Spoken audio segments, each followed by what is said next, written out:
Morning friend, শুভ Mahalaya. সুমার্স blog থেকে আজকে কুকিংয়ে নিয়ে এসেছি বাঁচা ফিশ।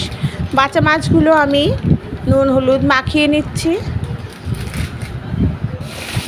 পাতলা ঝোল করব, সেই জন্য বাঁচা ফিশ আগে আমি একটু বড়িও ভেজে নিয়েছি। মাছগুলো ভাজা হয়ে গেছে, তারপরে কিন্তু আমি বড়িও দেখো খোসাগুলো সব বেরিয়ে যায়। এই সমস্ত মাছগুলো তুমি যেইভাবে করছো না ওতে নখে লাগে। ধনে পাতা দিয়ে করা হয়, তাহলে হালকা থেতো করো, ধাপ করে দেখবা সব বেগুন আর বড়ি দিয়ে আর ধনে পাতা দিয়ে আমি এটা রান্না করব।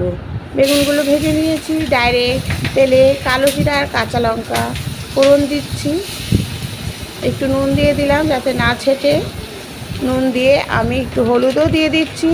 তারপরে কিন্তু এই বেগুনগুলো দিয়ে দিয়েছি, লম্বা লম্বা করে আমি কেটে নিয়েছি বেগুনগুলো, সেটাও আমি দিয়ে দিচ্ছি।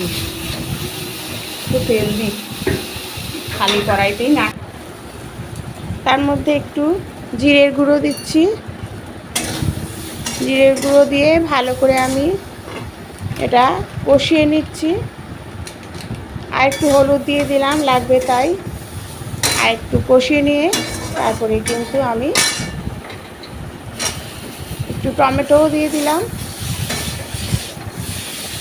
টমেটোগুলো যখন ঝোলটা ফুটবে তখনই টমেটোগুলো গলবে, একদম এই কষানোর সময় গলানোর কোনো দরকার নেই।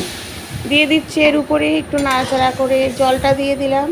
ওই জলের সাথে যে টমেটোগুলো ফুটবে, এতেই কিন্তু এর টেস্ট আরও খুলবে। এরপরে এই মাছগুলোকে আমি ভেজে রেখেছি, দেখুন এই মাছগুলো আর বড়িগুলো ভেজে রেখেছিলাম, সেগুলো কিন্তু এক এক করে দিয়ে দিলাম। একটু শুকনো লঙ্কার গুঁড়ো দিচ্ছি ভালো কালারের জন্য, আর একটু ঝাল, পাতলা ঝোলে একটু ঝাল হলে বেশ ভালোই লাগবে। একটু ধনেপাতা দিয়ে রেডি হয়ে গেছে।